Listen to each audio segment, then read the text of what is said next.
Hello, everyone. We are now on part 9 of our review of the second volume of the Rational Male Preventive Medicine. And I wanted to very quickly say a big thank you to everyone who's been leaving tips in the tip jar. I think I forgot to thank you last week, and there were tips in the tip jar, and they do mean a lot to me. I really appreciate them. And so, I'm always so surprised and I'm always so grateful. Thank you guys. Anyway, let's dive into this chapter. So, you see, it's not a red pill awakening that predisposes men to believing they're owed, entitled to, or deserving of sex, love, adoration, affection, or anything else from women. It's the generations of women like Sandberg who unabashedly exploit the old order conditioning of beta bucks men while expecting them to dutifully accept their open or discreet cuckoldry with alpha F's men and then tell them that nothing's sexier than their complacency in it with a wriggle of their nose. I think I should point out that obviously not all women are playing this game. And maybe it's not obvious, so again, I need to point it out. Not all women are playing this game. There are plenty of women who are not riding the cock carousel. There are plenty of women who are extremely monogamous, who are selecting mates and going by this old order mindset. And they might not necessarily be as easy to locate in urban centers, but that doesn't mean they're not out there. What percentage of women that is? Well, actually, that's something that we can ask ourselves in this chapter right here. But I do get annoyed when guys feel like they're entitled to sex from me, like back in the days when I was dating. I got annoyed by that. I don't think anyone is actually entitled to sex from another person. However, that being said, you're not entitled to it, you're not owed it. However, when you enter into a monogamous relationship with someone like a marriage, sex, love, adoration, affection, these are things that partners should be exchanging with each other in the context of a marriage, a healthy marriage. And it's important that these things occur. And I completely understand why men have a serious problem being in a relationship with a woman who's not affectionate, who's unwilling to have sex with them, who's not respectful. These are big problems in a relationship. They will tear a relationship apart. And so while you're not entitled to it in the sense of you absolutely have to have it or you should charge her money or something, you kind of are entitled to it in the sense that you signed those marital vows with the assumption that these things were going to happen. And it's rather unfair to assume, personal belief of mine, that a man should go indefinitely without sex, affection, respect. Like, I understand things happen sometimes. Sometimes you marry someone who's been an assault victim. Sometimes they give birth and they have physical problems to work around. I know that after my first pregnancy, I had a lot of issues. And they had to actually go in surgically and remove this massive mound of scar tissue, which is probably way more information than you ever wanted to know. But I spent an entire year being in pain and not actually being able to even comfortably wear my own underwear. Now, my husband and I are very creative people, so that wasn't exactly a problem. But for some people, that can really, that can really slow you down. So it's not. I understand both sides of it. Like, there are reasons why people are not necessarily willing to have sex at various points in their lives because of various problems that can arise in their lives, which I should honestly make a video about that because I just saw a thing on it today.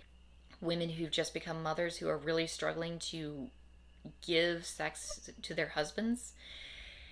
At the same time, I've also seen the other side of it where men are in relationships or marriages with women who simply decide, sex isn't that important. We're married already. We did the important thing. So, you had a wedding night. I don't know what you're complaining about.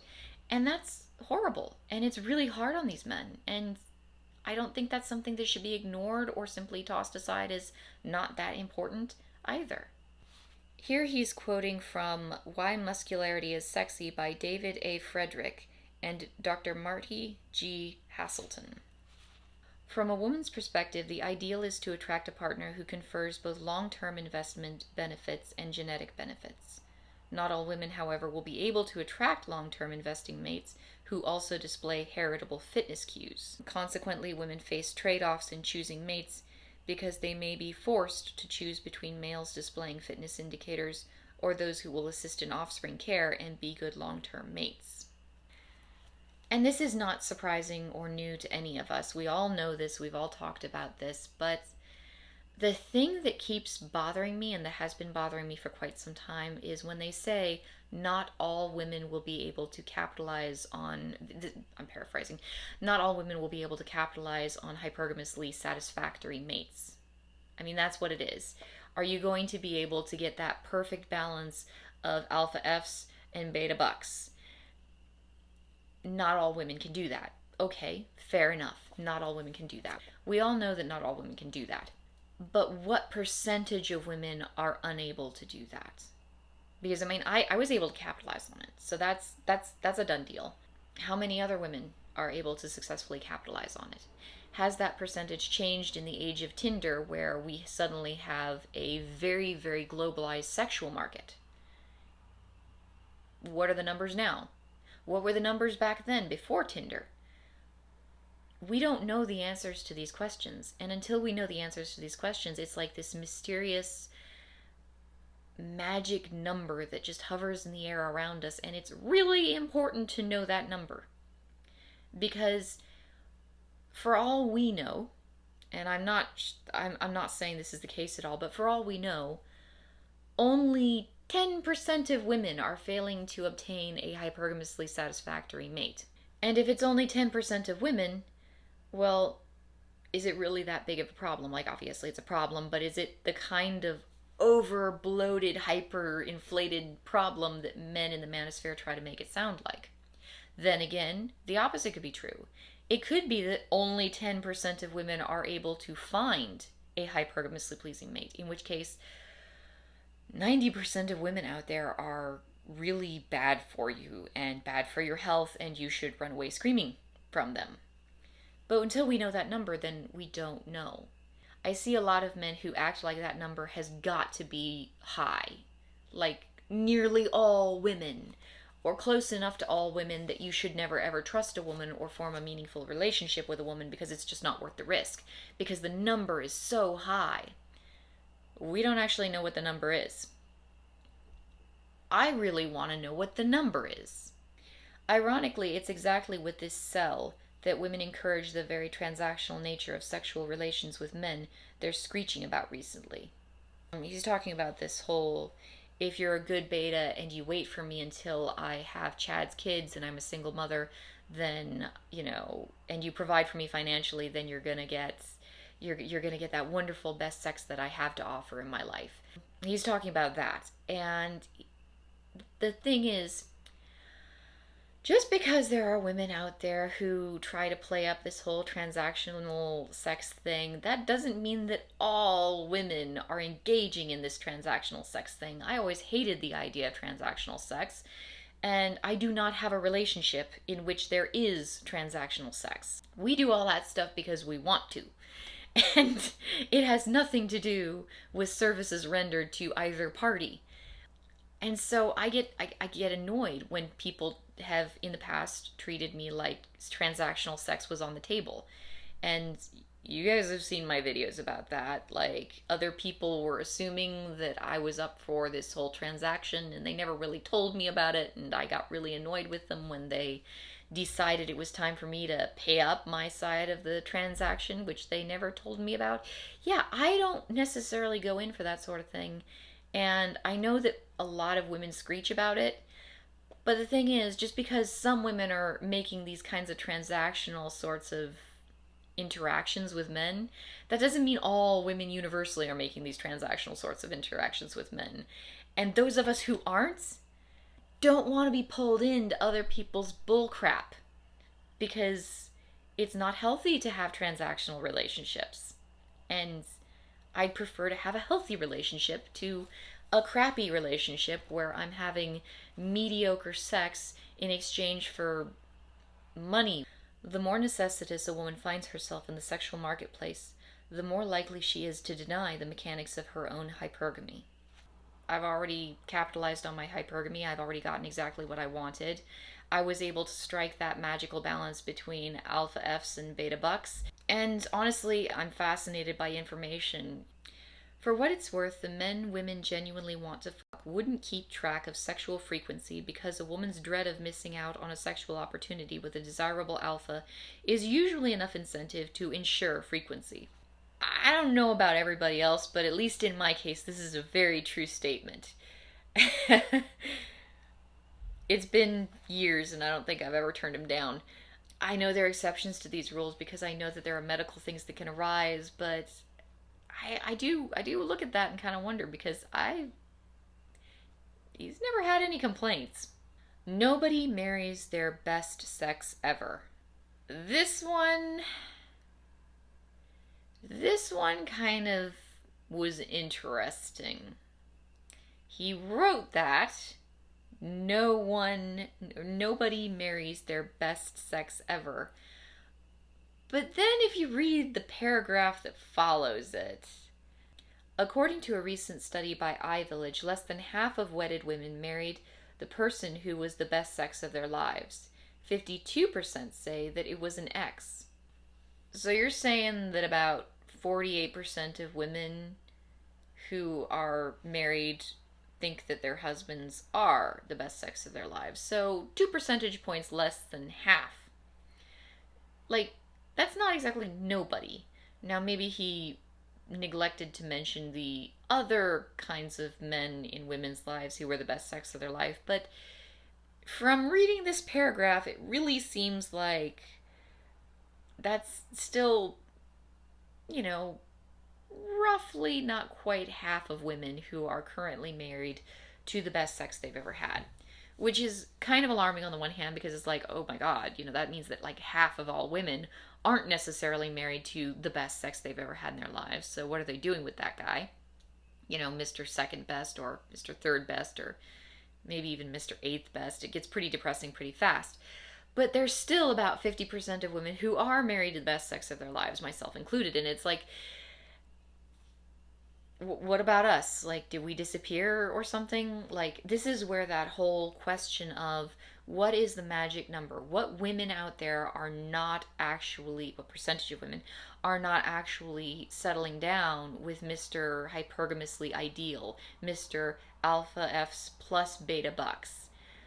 What percentage of women are really, really happy in their relationships, and what percentage of women have had to kind of just settle? And maybe this statistic reflects that, and maybe it doesn't actually reflect that. I don't know. And we need better numbers to work with until it would be so wonderful to have that magic number kind of a little more clearly pinned down. Maybe the statistic is an indicator, and so maybe this would help us to understand a little better just what the likelihood when you get married to a woman that woman is going to consider you the guy. Because that's an important thing to know. What are the chances that that's the case? Say that it is about 48% of the time, close to half the time, not quite, obviously not quite, but close to half the time. That doesn't mean that you're not going to end up getting a divorce, because just because you're the guy, that doesn't mean that other problems can't arise in the marriage. Which, there was this really interesting interview between Dr. Sean T. Smith and Rollo Tomasi. I've been meaning to do a review on that interview for forever.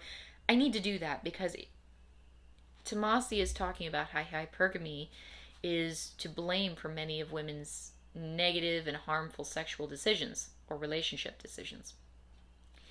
And Dr. Smith brings forward a case study in which a woman left an alcoholic.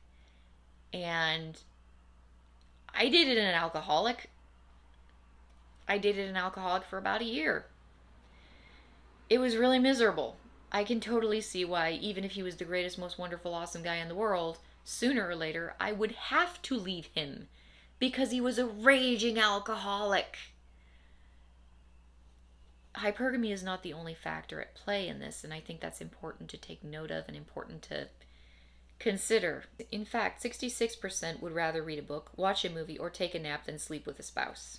I mean, I really need to go over that whole thing on new mothers who are not interested in having sex, because I personally don't understand it from my own experiences. I kind of recovered my libido very quickly after pregnancy, but I know some women who have really, really struggled with it. And I don't know if it's because they have subsatisfactory partners or because they just have hormonal imbalances, have scarring, have chronic pain, because I had scarring and chronic pain. It's not a fun thing. Maybe there are a lot of women complain that they're just so tired of being touched all the time because they're constantly being touched by their kids, and then their husband wants to touch them and they're like, I just need some time. I just need some personal space. I don't know what that's like either, but I can understand how people could experience that. And if they do, well, that's going to throw things off. Maybe they really, really desperately do need a break and they just want to sit down and read a book. Another thing that I've experienced, and this is something I've experienced personally, my husband and I spent over a year trying to conceive this pregnancy. And by the time that, was it like a 2-year period? It was ridiculously long. It was very discouraging. By the time we were done, I dreaded that time of the month.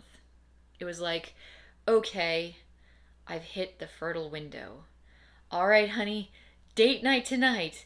I know you're not in the mood for it because you're really tired, and I'm not in the mood for it because I'm really tired, but we're gonna make this happen because I just want to get this baby thing over with.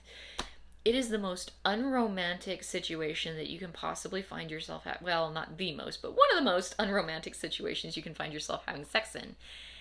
It was awful. And I mean, we were both miserable. I remember so many times that I would kind of joke about how, God, I really, really wish that Netflix and chill really meant let's just sit on the couch, watch some Netflix, and relax for a change, because the pressure to perform is just getting unpleasant. It's not that I didn't want to have sex with my husband, and it's not that my husband didn't want to have sex with me. It's just, it's so unromantic to have to do it on a schedule. You don't want to anymore. You want to take a break. I think there were periods of time where we finally looked at it and was like, you know what? This month, we're just not doing it. We're done. We've done enough. We've had it. We need a break. Let's watch a movie. Let's have a date night where we just watch a movie and eat popcorn and cuddle on the couch, and we just don't have to think about it anymore because the pressure is off for a little while. That happens too. Believe it or no, that happens even in couples where both partners are very romantically and sexually attracted to each other, which you would think that it wouldn't, but just try trying to conceive a child for over a year. It's hell. The default presumption is to assume men are the ones to watch out for. Men are the sex with the most dishonest nature, with the most to gain sexually by playing games to trick women into believing there's something they're not in order to fuck them and leave them. Honestly, the truth is, whatever gender you are, whatever gender you're dating, that's the dangerous gender. If you're a man, women are the dangerous gender. If you're a woman, men are the dangerous gender. It's not that there's some inherent one gender is more dangerous than the other. It's the all's fair in love and war rule of life. Sex is dangerous. Mating is dangerous. Everyone is playing for their own personal interests. Everyone is looking out for number one. And you can't afford to be charitable and say, oh no, I'll look out for other people who are less fortunate than I am, because this is the game of life. This is one of the most essential parts of the game of life. And that's the thing about sex that people really don't want to look at or face or spend too much time thinking about. And this is the thing that people seem terribly uncomfortable looking at too closely when it comes to sex. You know, we're all so happy to look at sex and be like, well, sex here in America, I don't know what it's like in Europe, but in America, it's like, well, sex is kind of dirty and it's sort of naughty and it's a little bit salacious. And so we shouldn't talk about it too openly. There's this idea that sex itself is somehow indecent or wrong. Indecent, which then implies wrongness. The truth is, human sex and mate selection is one of the most profound things that we do in our life cycle. We go out into the world, we select a mate. We cannot afford to choose poorly. We cannot afford to choose below what we can get for ourselves, or short service ourselves in the interest of being charitable to other people who are less fortunate. This is the place where everyone plays the game as hard as they can, as well as they can, and as competitively as they can. Everybody. Always. Which is the most dangerous gender? The one you have to date. If you're bisexual, they're both really dangerous. Anyway, that's it for this chapter. I hope y'all have a good night, and I'll talk to you guys later.